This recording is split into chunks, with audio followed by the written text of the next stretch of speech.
అప్పుల బాధలు వెంటాడుతున్నాయా? అయితే 6 JVR వారి జాతిరత్నాలు ధరించండి. Welcome to Manam TV. మన టీవీ ఉంది మన కోసం. నేను మీ జర్నలిస్ట్ మనోజ్. సో తుని కాన్స్టెన్సీలోని సిహెచ్ అగ్రహారం గ్రామం దగ్గర దంతెవాడ పంచాయతీలో ఉన్నాం మనం. సో సరిగ్గా నా వెనకాల కనిపిస్తున్నకుండా సో అక్కడే చిన్నారి జాహ్నవి తప్పిపోయింది. దాదాపు 10 రోజుల నుంచి ఈ యొక్క గాలింపు కొనసాగుతుంది. సో కానీ ఎలాంటి యూజ్ లేదు. ఇప్పటికే చాలామంది ఈ విషయం గురించి మాట్లాడుతున్నారు. సో ఏం జరిగింది, ఏం జరగలేదు, అసలు చిన్నారి ఎక్కడుంది అనే విషయానికి సంబంధించి చాలా డౌట్స్ ఉన్నాయి. సో వాస్తవానికి జూన్ 6 ఏదైతే శనివారం ఉదయం 11:30 ఆ అమ్మాయి తప్పిన తర్వాత సరిగ్గా హాఫ్ అన్ అవర్లోనే ఒక ప్రత్యక్ష సాక్షి ఫోన్ చేసి ఏదైతే ఆ పాప అడవిలోకి వెళ్తుందని, మీ ఇంట్లో మీ పాప ఉందా లేదా అని క్రాస్ చెక్ చేయమని కూడా అడిగినటువంటి నేపథ్యంలో ఆ అమ్మాయి అసలు అంత దూరం ఎలా వెళ్తుంది, ఎలాంటి తోడు లేకుండా 2.5 ఏళ్ళ అమ్మాయి వాళ్ళ అమ్మ, వాళ్ళ నాన్న, వాళ్ళ ఎవరో ఒకళ్ళు, వాళ్ళ అత్తగారు కావచ్చు, వాళ్ళ నానమ్మ కావచ్చు, ఇలాంటి వాళ్ళ హెల్ప్ లేకుండా అక్కడికి ఎలా వెళ్తుంది అనేది ఇప్పుడు చాలా పెద్ద టాస్క్గా మారింది. అండ్ చిన్నారి కేసులో కుక్క, పెంపుడు కుక్క చాలా కీలకమైన క్లూగా మారిన నేపథ్యంలో ఇప్పుడు ఆ కుక్క కూడా చనిపోయిన సిచ్యువేషన్. సో ఇలాంటి ఒక వరస్ట్ సినారియోలో పాప ఎక్కడుంది, అసలు సేఫ్గా ఉందా లేదా అనేది నిజంగా ఎవరికి అర్థం కావట్లేదు. సో ఇక్కడ దంతివాడలో ఉన్నాం ప్రజెంట్ మనం. తుని కాన్స్టిట్యున్సీలోని దంతివాడ పంచాయతీలో ఉన్నాం. సో కొంతమంది గ్రామస్తులతో మాట్లాడే ప్రయత్నం చేద్దాం. నమస్కారం అమ్మ. పాప అందరికీ బాధాకరంగా ఉంది. పాప బాగా క్షేమంగా ఉండాలని కోరుకుంటున్నాము. మరి ఆ పాప ఎక్కడ ఉంటుందో ఏంటో మనకు తెలియదండి. మాది దొండవాక, వాళ్ళది మా అగ్రవారం. మనకు తెలియదు. మేము షాపు అమ్ముకుంటాం, మేము ఇక్కడే ఉంటాం. కానీ కొంతమంది చెప్తుంది ఏంటంటే వాళ్ళు తోటలో ఉంటారు, వాళ్ళతో కొంచెం గొడవలు ఉన్నాయని చెప్తున్నారు. నిజంగా అంటే మీకేమైనా ఐడియా ఉందా? అలాంటివి నాకు తెలవండి బాబు. మరి మా మగవాళ్ళు తిరగలుగుతా ఎక్కడికైనా వెళ్తారు, కానీ మేమైతే ఇంటి దగ్గర, షాపు దగ్గర. వాళ్ళు 3 సంవత్సరాలు ఎన్నాళ్ళు అయిందంట తోటకు వచ్చారంట. అయితే ఇక్కడే ఉండేవారంట. మరి ఇప్పుడు దాకా ఏ అపాయము ఏది కూడా లేదు. మరి ఇప్పుడే అలా ఎంత జరిగిందో మనకు తెలియదు. మరి అదంతా దేవుడు. కానీ పోలీసు వాళ్ళు కొంతమంది జీడి పిక్కలు అమ్ముకునే వాళ్ళు, అక్కడ ఏరుకునే వాళ్ళు వస్తూ ఉంటారు. సరిగ్గా ఏదో ఊరు నుంచి అక్కడికి వచ్చారట, అప్పుడే ఈ అమ్మాయి మిస్ అవ్వటం. సో దీన్ని ఎలా చూడొచ్చు? మరి అలాంటివి నాకు తెలదండి. అలాంటివి నాకు తెలియదు. మరి మేము జీడి తోటలోకి కూడా వెళ్ళాం. మరి అలాగే అనుకుంటున్నారు. మనం అనుకోవడమే తప్ప మనకేమి తెలియదు. అంటే వేరే ఊరు నుంచి ఈ ఊరికి వచ్చి జీడి తోట, ఏదో ఊరు నుంచి వాళ్ళే వచ్చారు. మరి ఉన్నవాళ్ళు జీడి పిక్కల వాళ్ళు వస్తున్నారో లేదో మనకు తెలియదు. అదేనండి. మీ దగ్గరికి వస్తూ ఉంటారా జీడి పిక్కల వాళ్ళు, అమ్ముకునే వాళ్ళు ఎవరన్నా? ఏదో ఇతనే తెచ్చారు కానీ ఎవరో తేరంతనా. అంటే మీ దగ్గరికి వేరే ఊరు వాళ్ళు వచ్చి అమ్మటం వేరే ఊరు వాళ్ళు రారు. మన ఊరు చెట్టుకి మన షాప్ దగ్గరికి మాత్రం ఎవరూ రారండి. మా ఊరోళ్ళు ఎలా చిన్నపిల్లలు వాళ్ళు అయితే అలాంటి వాళ్ళు పరపెక్కలు ఏరుకున్న వాళ్ళే తెచ్చి ఇస్తూ ఉంటారు అంతే. కొంతమంది ఆ అమ్మాయి వాళ్ళ అమ్మ, జాహ్నవి వాళ్ళ అమ్మ ఏడవట్లేదని, అసలు ఆవిడే అనుమానాస్పదంగా ఉందని మాట్లాడుతున్నారు. దీన్ని ఎలా చూడొచ్చు? ఒక్కో తల్లి పెద్ద రేఖలు పెట్టుకుని ఎడుతుంది. ఒక్కో తల్లి ఏం చేస్తుంది, గుండెల్లో మెడగొడిపోయినట్టు అదో రకంగా మౌనంగా అయిపోద్ది. బిడ్డ పోయిన బాధాకరంలోని ఆ బిడ్డ అలా బాధపడిపోతుంది.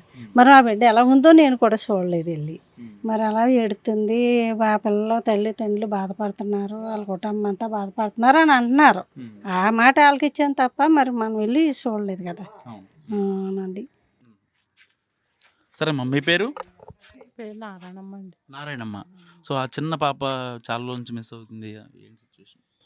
ఏమండి మరి మిస్ అవ్వింది అంటున్నారు, తెలియలేదు. ఎంతమంది ఎతుకుతున్నారంటే మరి దొరకలేదండి. ఇంతకు ముందు ఇలాంటి ఏమన్నా జరిగింది? ఇప్పుడు జరగలేదండి ఇలాంటి, ఎక్కడ జరగలేదు, ఇక్కడే జరిగింది. ఇది చాలా చిత్రంగా ఉందండి బాబు. పిల్లల్ని కిడ్నాప్లు చేయడం కానీ, లేకపోతే ఎక్కడి నుంచో జీడిపెక్కలు ఏరుకొని వచ్చిన వాళ్ళు వేరే వాళ్ళు ఇది చేయడం కానీ, మనుషుల మీద దాడులు చేయడం కానీ, దొంగతనాలు అలాంటి ఏమీ జరగలేదండి బాబు. ఇప్పటికి ఏమీ జరగలేదు అలాంటి. ఇంకెంత మీద జరుగుతుంది ఏటో తెలియదు మరి. 10 రోజుల నుంచి చదువుతున్నా ఇంకా కనీసం దొరకలేదండి. మరి పాప ఎక్కడ ఉందో క్షేమంగా రావాలని కోరుకుంటున్నాం మరి మేము. మరి పాప మిస్సింగ్ కేసులో సుమారుగా ఈ రోజుతోటి 11 రోజులు సుమారుగా వస్తుందండి. కాకపోతే మా ఊహాగానాల ప్రకారం ఏమనుకుంటున్నామంటే కిడ్నాప్ ఏమని చెప్పేసి భయపడుతుండే ఫైనల్గా. ఏంటంటే ఇప్పుడు మనకి పోలీసు వాళ్ళు అవనివ్వండి, లేదా ఎఫ్ఆర్ఎఫ్ బృందం అవనివ్వండి, తర్వాత ఫారెస్ట్ డిపార్ట్మెంట్ అవనివ్వండి, చాలా చాలా చాలా చక్కగా పిల్ల గురించి అయితే భగవంతుడు ఆశీస్సులు అందరం వాళ్ళ మీద ఉండాలన్న ఆకాంక్షతోటే చాలా కష్టపడి పాపని ఏదో రకంగా వెతుకుదామన్న ఆందోళనలో ఉన్నారు తప్ప ఇంకో రకంగా ఏం కాదండి. చాలా బాగా టీము బాగా వర్క్ చేస్తుంది. కాకపోతే ఏంటంటే ఫైనల్గా జనాలు అనుకునేవి ఏంటంటే ఏదో రకంగా పిల్లని కిడ్నాప్ చేశారన్న ఆలోచనలో ఉన్నారండి ప్రజెంట్ అయితే చాలా మంది. చాలా వరకు 80%. ఫైనల్గా ఏమైందంటే ఇంకేదైనా పాప సుమారుగా 2 ఏళ్ళు అయ్యి 3వ సంవత్సరం వచ్చిందండి పాపకి. ఈ 3వ సంవత్సరంలో వెళ్ళిపోతే ఎంతవరకు వెళ్ళిపోద్దండి. కాకపోతే మినిమం ఆ ఫినిషింగ్కి కొండ వరకు సుమారుగా 3 కిలోమీటర్ల పైన ఉంటుందండి వాళ్ళ ఇంటికాడ నుంచి. మరి ఇంటికాడ నుంచి వెళ్ళి అక్కడ ఫినిషింగ్లో తలంట్రీలు ఉన్నాయి అన్నది ఎంతవరకు వస్తాం అన్నది మరి మనం అంత అబ్జర్వేషన్ చేయలేదు. ఉన్నాయి అంటున్నారు, మన పోలీసులు కూడా ఎంక్వైరీ చేశారు. నిజమే పాపయ్యి ప్లస్ కుక్క కూడా అంటుకున్నాయని చెప్పేసి అన్నారు. ఈ లోపల కుక్క 4 రోజులు పోయిన తర్వాత వచ్చింది, బాగానే ఉంది. వచ్చిన కుక్క ఏమైందంటే డైరెక్టర్గా వాళ్ళ పెంపుకుడు కాబట్టి తల్లిదండ్రికి జాన్యవి తల్లిదండ్రికి వెళ్తే చున్ని పట్టుకొని లాగిందండి. లాగిన తర్వాత ఏమైందంటే ఆవిడ ఏమనుకుందంటే అయితే పాప సేఫ్గానే ఉంది, నా కుక్క నా దగ్గరికి వచ్చింది కాబట్టి పాప సేఫ్గా ఉందని చెప్పి అనుకుంది. ఇది లాగి చున్నీ లాగి ఏం చేసిందంటే మళ్ళీ పరిగెట్టుకుని వెళ్ళిపోయిందండి. వెళ్ళిపోయిన తర్వాత ఈ లోపల మన పోలీస్ టీం అవనివ్వండి, ఎఫ్ఆర్ఎఫ్ ఈ టీం అందరూ కుక్క వెనకాల వెళ్ళడం జరిగింది. జరిగిన తర్వాత ఆ రోజు కనిపించింది. మళ్ళీ మర్నాడు వచ్చింది కుక్క, మర్నాడు వచ్చి కనిపించింది. ఈ లోపల నేను దానికి అటాచ్డ్ ఏదో చేసినట్టే సంథింగ్, దాని గురించి నాకు పూర్తిగా ఐడియా లేదు. ఈ మెడకి ఏదో పెట్టి ఫైనల్గా అదే GPS ఏదో పెట్టి పంపించారు. పంపించిన తర్వాత ఏమైందంటే ఫైనల్గా వెళ్ళింది, వచ్చిన తర్వాత వాళ్ళకి దాని గురించి ఏమీ అవగాహన రాలేదని చెప్పి అనుకున్న తర్వాత విత్తింగ్ గంట 2 గంటలో కుక్క చనిపోయింది అనమాట. సరిపోతే వీడియో ఏమనుకుంటుందంటే అయితే లెక్కనే పాప కూడా ఎక్కడో సేఫ్గా లేదు. ఇప్పుడు దాకా సేఫ్ ఉంది అనుకున్నాం కానీ ఇప్పుడు సేఫ్గా లేదు, ఈ చుట్టుపక్కల లేదు, బయటికి వెళ్ళిపోయింది, అక్కడ ఎవరో కిడ్నాప్ చేశారని చెప్పి తల్లిదండ్రులు ఆందోళన చెందిందండి ప్రజెంట్ ఫైనల్గా. ఏదంటే అవును కానీ ఒకవేళ కిడ్నాప్ అంటే ఇక్కడ ఊరోళ్ళు చేసే అవకాశం ఉంటుందా, బయట ఊరోళ్ళు చేసే? ఇక్కడ ఎవరు అటువంటి వాళ్ళు నేను నా లోకల్ వాళ్ళు అంటే, కాకపోతే ఇక్కడ ఈ చుట్టుపక్కల తుని ఇలాగా ఈ లోకల్లో తెలిసిన వాళ్ళు తప్ప బయట వాళ్ళు ఎవరు కూడా బయట వాళ్ళు చేసిన పని తప్ప ఈ లోకల్ వాళ్ళు ఎవరు అంత ఇదిగా ఎవరికి తెలియదండి. కిడ్నాప్లు చేయడం ఏదో పొద్దున్న లేకడం అంత తినడం, ఏదో శైలికి వెళ్ళిపోవడం, లేకపోతే వ్యవసాయం పని చేసుకోవడం తప్ప కిడ్నాప్లు చేయడం ఇటువంటి ఏమి తెలియదండి, అసలు తెలియదండి. ఏదో పొద్దున్న లేసామా, మన పని మనం చేసుకున్నామా, వచ్చామా, తిన్నామా. వాళ్ళు ఊరు బయట ఉంటారు కదా, సో ఊరికి వాళ్ళకి కమ్యూనికేషన్ అసలు ఆ ఊరు కాదండి వాళ్ళది, గొట్టువాడ అని చెప్పేసి అనకాపల్లి జిల్లా గొట్టువాడ అండి వాళ్ళది. అసలు వాళ్ళ బాబు వాళ్ళు వచ్చి సుమారుగా 5 సంవత్సరాల నుంచి వస్తున్నారండి ఆ రెడ్డి గారి కంపెనీలో.